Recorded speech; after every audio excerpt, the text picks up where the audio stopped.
Então fala galerinha aqui do canal Anderson Ciências. Estamos voltando, questões. Pode perceber que aqui no canal a gente tem muitas questões, né? Cada tópico a gente traz uma videoaula com questões. Pode conferir que você vai gostar bastante, viu? E nessa agora, vamos continuando nossa saga Enem. Já tivemos videoaula sobre questões do Enem 2019 e agora com o Enem 2020, as de Biologia, né? Então, vamos conferir as questões, os comentários e vamos. Primeira questão. O que nós temos? Ele diz que na indústria farmacêutica é muito comum o emprego de substâncias de revestimento em medicamentos de uso oral, pois trazem uma série de benefícios, como alteração de sabor em medicamentos que tenham gosto ruim, melhoria da assimilação do composto, entre outras ações.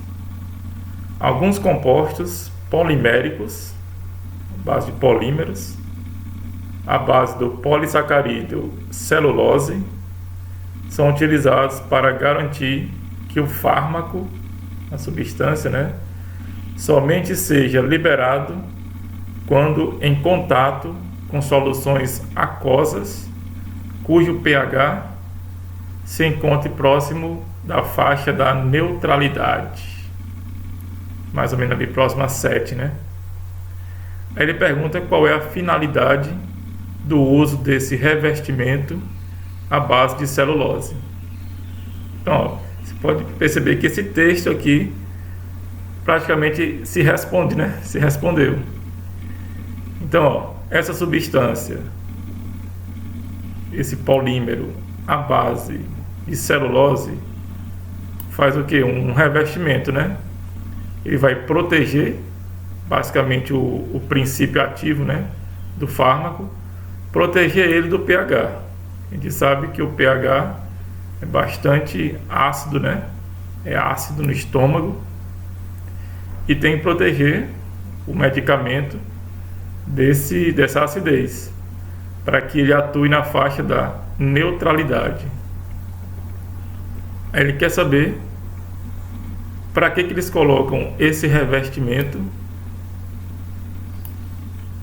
para nesse comprimido, né, no medicamento de via oral, para proteger ele. Aí tem aqui a letra A. A finalidade é diminuir a absorção do princípio ativo no intestino. Letra B. Impedir que o fármaco seja solubilizado no intestino. Letra C. Garantir que o fármaco não seja afetado pelas secreções gástricas. Letra D. Permitir a liberação do princípio ativo pela ação das amilases salivares. Ou letra E. Facilitar a liberação do fármaco pela ação dos sais biliares sobre o revestimento. Então, se você olhar bem aqui na letra E, você já viu que esse revestimento é à base de celulose.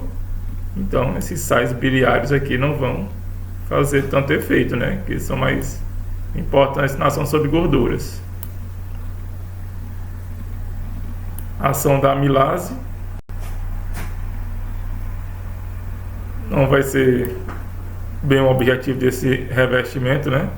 Que, se você pode perceber, ele tá, a própria questão te diz que a finalidade básica é proteger, né, com relação ao pH, para garantir que ele atue na faixa da neutralidade. Então o objetivo não seria proteger, garantir, né, a ação das amilases, porque senão ele aconteceria digestão na própria boca ali e pronto, o indivíduo nem assimilaria a nível de sistema digestório, né? Se você olhar a letra C, vai garantir que o fármaco não seja afetado pelas secreções gástricas, ou seja, se vai proteger do pH, da acidez, né, especialmente do estômago, que é pH bastante baixo, né, alta acidez. Então, ó, esse revestimento à base de celulose é justamente para proteger dessa acidez, do pH baixo, do estômago, né? Da secreção gástrica, e que esse ácido, né, essa acidez não atrapalhe a ação do fármaco. Então a letra C, ó, tá perfeitinha aqui, viu? A letra A e a letra B, ambas referem-se, né, a dizer que é para impedir que ele seja absorvido, né, ou solubilizado no intestino, sendo que é importante que aconteça isso a nível de intestino, né, essa absorção. Então a letra A e a letra B estão fora. Então a finalidade realmente desse revestimento é proteger com relação ao pH, especialmente do estômago, para que ele atue no princípio na faixa da neutralidade. Então letra C, se você marcou letra C, está corretíssimo. Segunda questão, ó, que lembra dos invertebrados: aranhas, escorpiões, carrapatos e ácaros são representantes da classe dos aracnídeos, artrópodes, né? Esses animais são terrestres, em sua grande maioria, e ocupam os mais variados habitats, tais como montanhas altas, pântanos, desertos e solos arenosos. Podem ter sido os primeiros representantes do filo artrópoda a habitar a terra seca. Quem sabia disso? Claro que tem um podem ali, né? Mas já é um bom sinal, né? Os primeiros artrópodes a habitarem a terra seca. Aí vem a pergunta, né? A característica que justifica o sucesso adaptativo desse grupo na ocupação do ambiente terrestre é a presença de... Então você vai raciocinar, ó, o sucesso no ambiente terrestre, né? Terra seca, pouca água, é algo que faça com que ele perca o menos possível, né? O mínimo possível de água, para que ele ocupe bem o ambiente terrestre. Então, das características que nós temos aqui nas alternativas, a que melhor traduz essa propriedade é a presença do exoesqueleto de quitina, que vai auxiliar no controle hídrico corporal. Esse exoesqueleto impede até a perda de água, né, excessiva. Tranquilo? Então deu certinho, ó, na letra C. As demais alternativas, a letra A fala de quelíceras, que é a estrutura até para alimentação, né, captura de presas. Ácido úrico, não? Circulação sanguínea aberta, características que não estão relacionadas, né, com a perda de água. Sistema nervoso ganglionar, tranquilo? Então esse exoesqueleto quitinoso foi a melhor opção aqui, que garante melhor a sua sobrevivência, né, no ambiente terrestre, em que se tenha a menor oferta de água. Então corretíssimo, letra C. Eu acho que você acertou, viu? Próxima questão, nós temos plantas pioneiras. Esse pioneiras, né, geralmente se refere aos primeiros seres que habitam o local. São as que iniciam o processo natural de cicatrização de uma área desprovida de vegetação, geralmente uma área degradada, né? Em geral, tem pequeno porte e crescem muito rápido, desenvolvem-se a pleno sol e são pouco exigentes quanto às condições do solo. Produzem grande quantidade de sementes e possuem um ciclo de vida curto. Então isso aqui é fundamental para essa recuperação imediata, né, da vegetação. Então essas plantas são importantes em um projeto de restauração ambiental, pois promovem no solo. Então, temos um projeto de recuperação de área degradada, não é verdade? Então essas plantas aqui são fundamentais para esse processo. Aí vem a questão, por que elas são fundamentais? É porque elas vão aumentar a incidência de luz solar, elas vão diminuir a absorção de água, elas vão estabilizar a umidade, elas irão elevar a temperatura ou elas irão liberar oxigênio. A questão aqui, é com relação ao solo, né? Então o solo, elas não vão aumentar a incidência de luz solar no solo, né? E nem diminuir a absorção de água. O que elas vão fazer, é justamente reduzir esse ressecamento do solo, especialmente, né, melhorando a umidade. Então elas vão fazer, né, uma estabilização da umidade, porque se aquele solo está limpo, né, a tendência é a água bater e escorrer.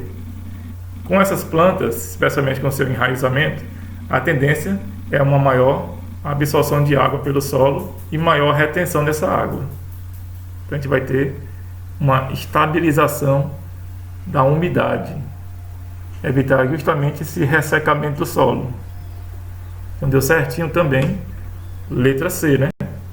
Uma questão puramente de raciocínio aqui, viu?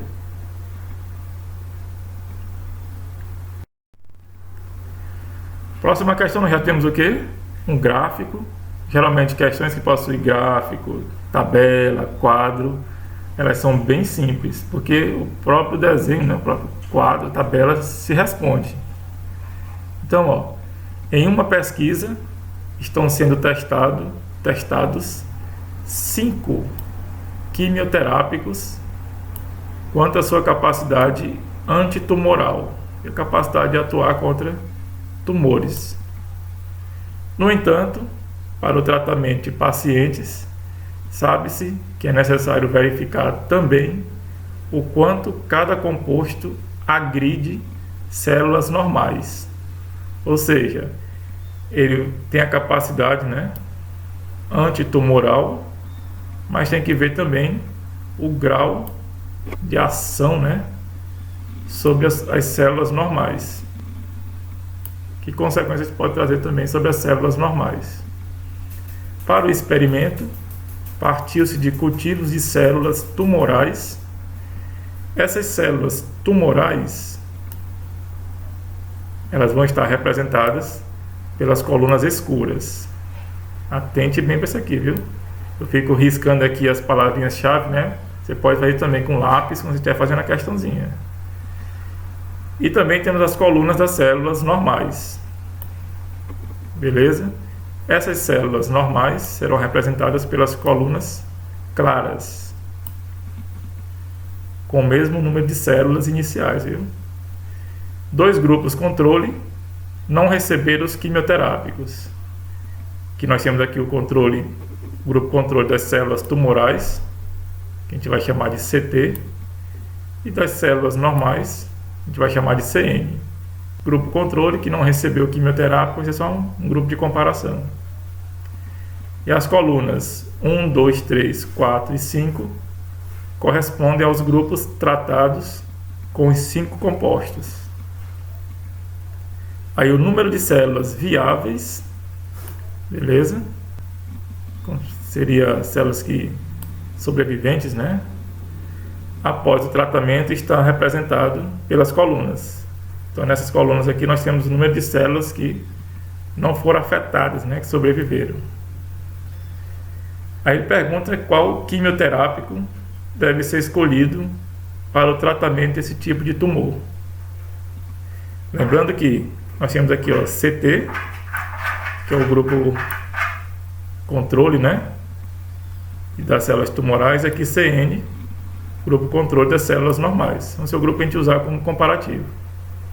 Então, se você percebeu, nos números 2 e 3, aqui das células tumorais, nós temos o menor número, né, de células. Ou seja, nós tivemos uma boa ação sobre as células tumorais, né? Sobraram bem poucas, né? Comparado com 1, 4 e 5. Então, o 2 e o 3 já são fortes candidatos, né, contra as células tumorais. Mas a gente tem que ver também com relação às células normais. Pode perceber agora, comparando o 2 e o 3, o 2 nós temos o maior número de células normais que sobraram, né, viáveis. Então, o que é mais viável é um fármaco que inviabilize, né, o maior número de células tumorais e viabilize, né, o maior número de células normais. A gente está vendo isso aqui aonde? No fármaco número 2. Então ele atuou, foi bem eficaz contra as tumorais e não foi tão nocivo contra as células normais. Então, o fármaco de número 2, que é o que nós temos aqui na letra B, seria o mais recomendado como quimioterápico, né, no combate às células tumorais. Por quê? Ele atacou muitas células tumorais e preservou muitas células normais. Pode perceber aqui no quadrozinho aqui, ó, as células tumorais do 2 foram bem afetadas e as células normais, ó, foram um pouco afetadas, sobraram muitas viáveis. Beleza? Então esse fármaco número 2, na letra B, é o mais recomendado.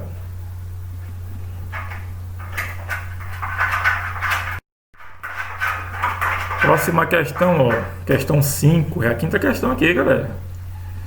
Diz que grupos de proteção ao meio ambiente conseguem resgatar muitas aves aquáticas vítimas de vazamento de petróleo. Essas aves são lavadas com água e detergente neutro para a retirada completa do óleo, o óleo que vai ficar sobre o seu corpo, né, na sua superfície, e posteriormente são aquecidas, medicadas, desintoxicadas e alimentadas. Mesmo após esses cuidados, o retorno ao ambiente não pode ser imediato, pois elas precisam recuperar a capacidade de flutuação. Aí ele pergunta: para flutuar, essas aves precisam de quê? Então, primeiramente, ó, acontece muito derramamento de petróleo, né? Vocês já viram muitas imagens. E nós temos as aves que já ficam banhadas de petróleo, né? Então, tem que ser feita a retirada desse petróleo, que elas iriam morrer, na verdade. Só que eles tiram utilizando detergente neutro, né? Então, o que tiver de óleo e gordura sobre a pele delas vai sair. Mas se você lembra lá das nossas videoaulas sobre aves, nós percebemos que as aves têm a glândulazinha, né, uropigiana, que produz uma secreção oleosa, que ela fica passando, né, com o bico sobre as penas, que é justamente para impermeabilizar essas penas. Se você pode perceber, essas aves são aquáticas, elas estão em contato com a água, então essas penas têm que ser o mais impermeáveis possível, né? Então, ó, quando ele faz a lavagem no detergente, esse óleo que ela produz naturalmente, que é o que ajuda na sua flutuação, suas penas não ficarão molhadas, nem encharcadas. Então esse óleo também vai ser retirado na limpeza, né, com detergente. Então eles precisam de um tempo para recuperar, para essa glândula voltar a produzir essa secreção e elas impermeabilizarem novamente suas penas. Beleza? Então, para flutuar, essas aves precisam de quê?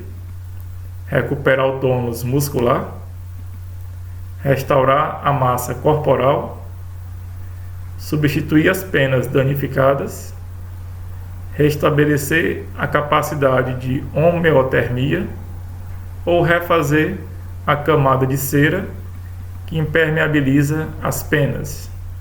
O que a gente comentou, né? Então essa cera, que é a base de lipídio, né, torna a pena impermeável. Beleza? Aí essa pena não vai encharcar quando ela entrar em contato com a água, só que ela vai precisar de tempo para que essa glândula produza novamente essa camada impermeabilizante. Por isso que tem esse tempo de recuperação. E deu certinho na letra E. Você pode perceber que é uma questão que você puxa do raciocínio que você tem, né, básico, e o conteúdo que você já viu sobre aves. Aqui mesmo no canal tem vídeo aula sobre aves. Próxima questão, o que nós temos? Instituições acadêmicas e de pesquisa no mundo estão inserindo genes em genomas de plantas que possam codificar produtos de interesse farmacológico. No Brasil, está sendo desenvolvida uma variedade de soja com viricida ou microbicida capaz de prevenir a contaminação pelo vírus causador da AIDS. Essa leguminosa está sendo induzida a produzir a enzima cianovirina N, que tem eficiência comprovada contra o vírus. Boa demais, viu? Então a técnica para gerar essa leguminosa é um exemplo de... Se você relembrar aqui nossa videoaula sobre biotecnologia, você vai ver aqui, ó, que eles estão inserindo genes nessa leguminosa, inserindo genes de outros seres, né? Então sempre que a gente vê essa situação, seres de espécies diferentes, né, compartilhando genes, no caso o ser humano fazendo isso, forçando, né, essa transferência de genes entre espécies diferentes, a gente vai chamar isso de transgenia. Esse indivíduo será um transgênico. Deu certinho na letra B, B de bola, né? Questãozinha bem interessante, viu? Que buscava também, além do seu conhecimento em biotecnologia, um raciocíniozinho, né? Tranquilo? Excelente. Próxima questão.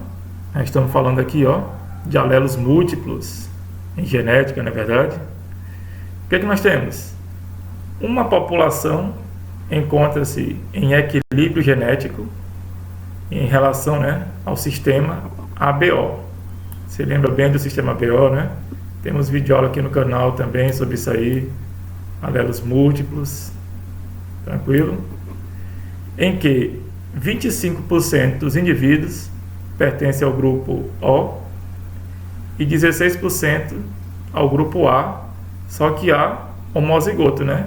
Isão A, isão A. Considerando que P é a frequência do gene isão azão, né? Q é a frequência do gene isão Bzão, que é determinar o grupo B, né? E R, a frequência de izinho, que é o recessivo. Então espera-se encontrar esses resultados aqui, né? Para o grupo A, B e O, nós temos os genótipos, então os genótipos de cada um, e a frequência para cada genótipo. Ele já trouxe a formulazinha já pronta para nós. Então a porcentagem de doadores compatíveis para alguém do grupo B nessa população deve ser de... Então ele quer que você descubra a porcentagem, a frequência, né, de doadores que sejam compatíveis com o grupo B. Aí vem a pergunta: quem é doador compatível com o grupo B? Primeiramente, o próprio grupo B, ele pode receber dele mesmo, né? E também ele pode receber do grupo O. O O é o doador universal. Então a gente pode ter o O também podendo doar para o grupo B, o grupo B também podendo receber do O. A gente vai procurar nessa população a frequência indivisa do grupo B e a frequência indivisa do grupo O. Só que a questão foi boazinha com vocês, ó. Ele disse aqui, ó, que 25% dos indivíduos pertencem ao grupo O. Então você já sabe que nós temos 25% de grupo O. Basta a gente encontrar agora a porcentagem de indivíduos do grupo B. Ficou bem mais fácil, né? Para isso, basta a gente descobrir o valor de P, o valor de Q e o valor de R. Ficou fácil, né? O R é a frequência de Izinho. Se o O é 25%, O é Izinho, já ficou fácil encontrar o R, né? A frequência do Azão, homozigoto, né? Izão A, ele também já te deu, que são 16%. É bom você sempre anotar isso aqui, viu? 16% Izão A.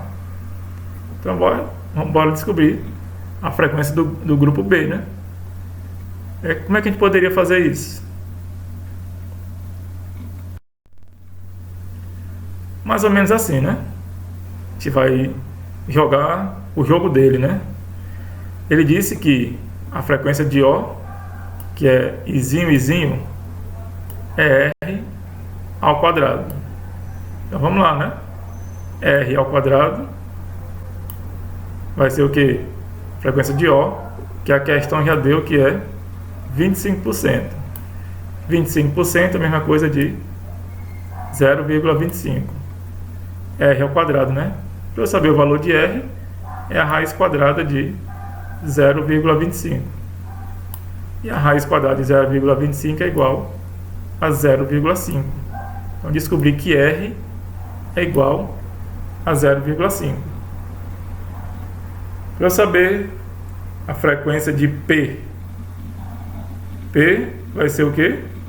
Ele disse aqui, ó, P é a frequência do Azão, né? E Izão Azão, né? Então a frequência de A vai ser o quê? P ao quadrado. Izão Azão. Não é verdade?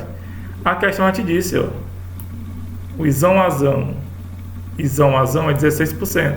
Então P ao quadrado vai ser 0,16. Para eu saber o valor de P, tirar esse quadrado, eu boto a raiz. Raiz quadrada de 0,16, que é igual a 0,4. Então já tem o valor de R e o valor de P.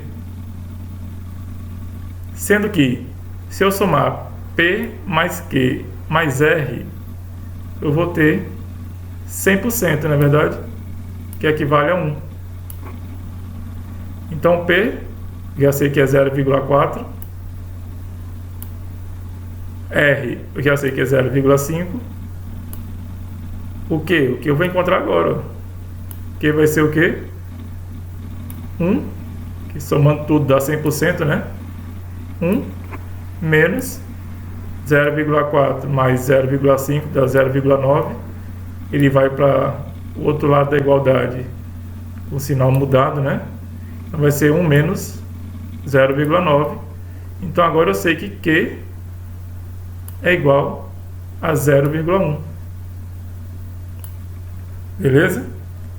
Então se Q é 0,1, Q ao quadrado, você sabe que Q é a frequência do Izão Bzão. Mas eu quero agora do genótipo, né? Para o Q, simples letra, o Qzinho simples, né? Vira QQ, né? Izão B, eu boto Q ao quadrado, que vai ser 0,1 elevado a 2, que vai corresponder a 0,01. Tranquilo? Então agora aqui eu tenho a frequência do alelozinho, né? Do B e até mesmo do Izão B. Então a gente volta lá no início, né? Quem pode receber o B pode receber do próprio B ou do grupo O. Lembrando que o B é o grupo dele mesmo, né? E o O porque é doador universal. Então a gente vai basicamente procurar a frequência de B nas duas situações, tanto homo como heterozigoto, e a frequência do O, que é o Izinho, que nós já temos, né? A questão te deu que é 25%. Então o B, ele acontece nessas duas situações, ou ele homozigoto, Izão B, ou heterozigoto, Izão B, Izinho. Vamos jogar aqui o jogo dele. Ele já te deu a fórmula para a gente encontrar aqui a frequência, ó, do B. Q ao quadrado mais 2QR. Joga essa fórmulazinha aqui, ó. A questão já te deu essa fórmula, você precisa nem raciocinar em cima disso. Q ao quadrado, encontramos aqui, ó. Q ao quadrado é 0,01. Tudo já prontinho, né? Mais 2 vezes Q, qual é o valor de Q? Temos bem aqui, ó. Q, 0,1 vezes o valor de R. R nós temos aqui, ó. R, 0,5. Professor, agora é só fazer a conta.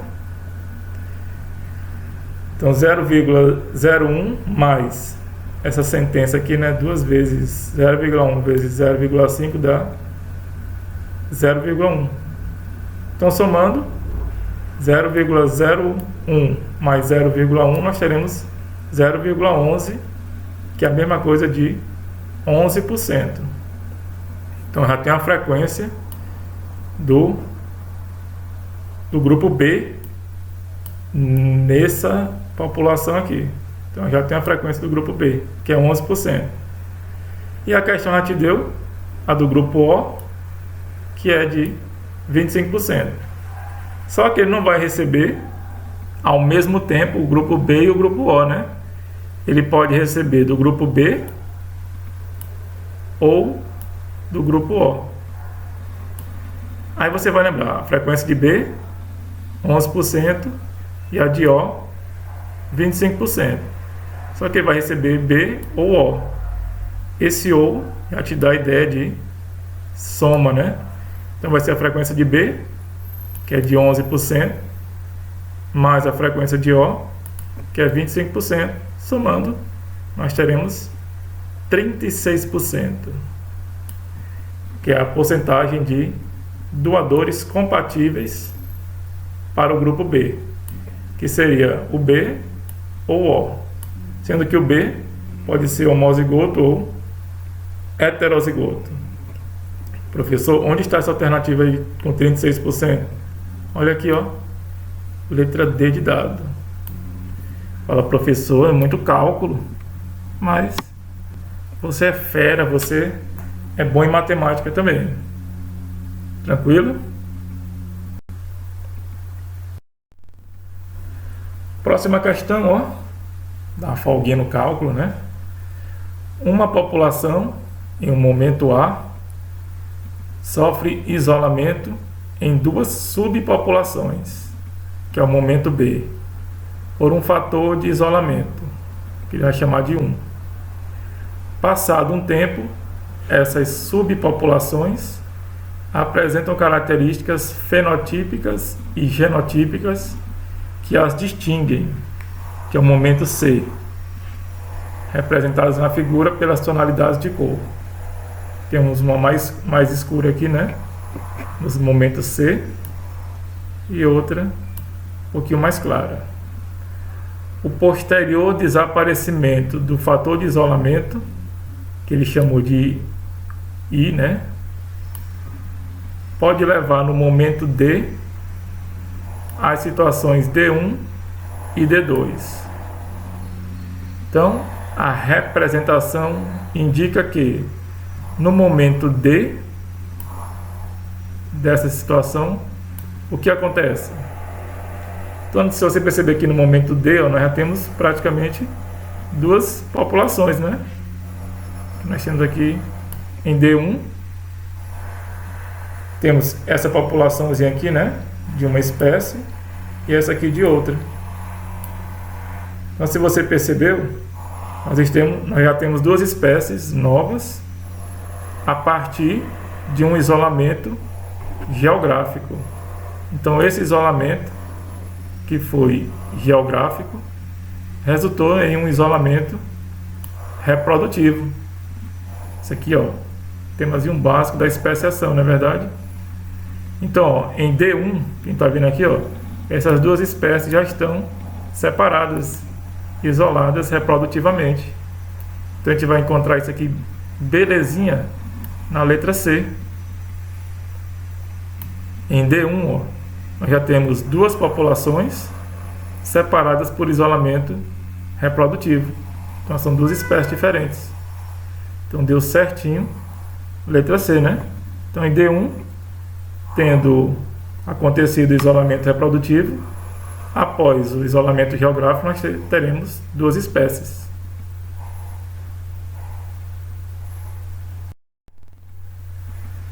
Próxima questão, o que é que nós temos? A enorme quantidade de resíduos gerados pelo consumo crescente da sociedade traz para a humanidade uma preocupação socioambiental, em especial pela quantidade de lixo produzido. Além da reciclagem e do reuso, pode-se melhorar ainda mais a qualidade de vida, substituindo polímeros convencionais por polímeros biodegradáveis. Essa aqui que é o segredo da questão e da nossa vida, né? Esses polímeros biodegradáveis terão um tempo de degradação menor e seu acúmulo na natureza será menor também, né? Então esses polímeros têm grandes vantagens socioambientais em relação aos convencionais. Por quê? Justamente, como eles são biodegradáveis, o tempo de degradação será menor, então menos resíduos será acumulado no ambiente. Então o que é que nós teremos aqui? Letra D, né? Eles serão degradados em um tempo bastante menor que os polímeros convencionais. Então isso aí associado com a reciclagem e a reutilização é importantíssimo para o ambiente. Então nós temos aqui de boa letra D de dado.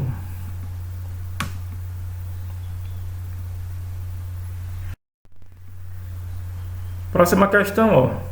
Também nesse tema aqui, né? Esse tema aí, ecologia, socioambiental, esses temas são bem interessantes, viu? A fragmentação de habitats é caracterizada pela formação de ilhas da paisagem original, circundadas por áreas transformadas.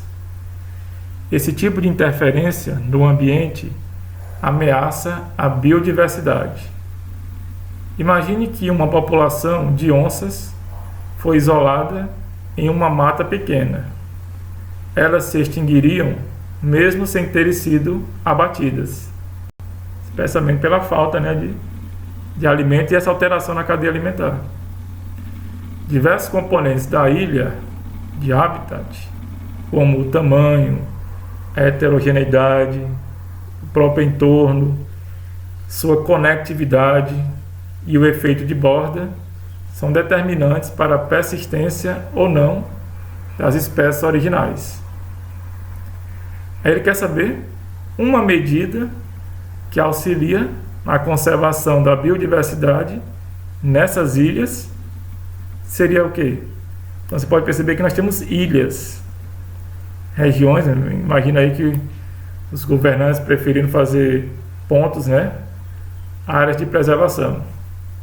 Só que elas ficam isoladas umas das outras, não tem conectividade.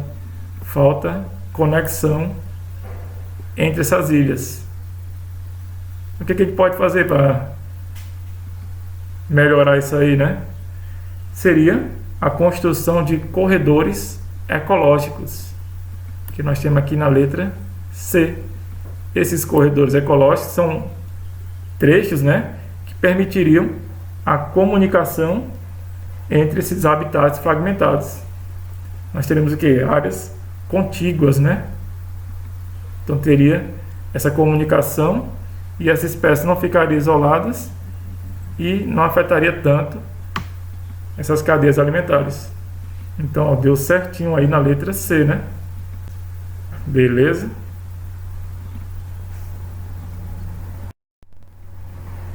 O que é que nós temos também aqui? Grandes reservatórios de óleo leve, né? De melhor qualidade e que produz petróleo mais fino, foram descobertos no litoral brasileiro numa camada denominada pré-sal, formada há 150 milhões de anos. Você lembra lá essa camadazinha pré-sal, né? abaixo ali da camada de sal. Então, a utilização desse recurso energético acarreta para o ambiente um desequilíbrio no ciclo do... E agora?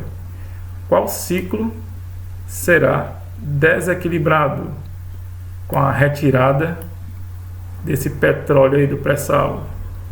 Aí você vai lembrar que o petróleo é um composto orgânico, lembrar da química, na verdade. E os compostos orgânicos são a base de carbono. Ah, professor, mas tem carbono na letra C e na letra D.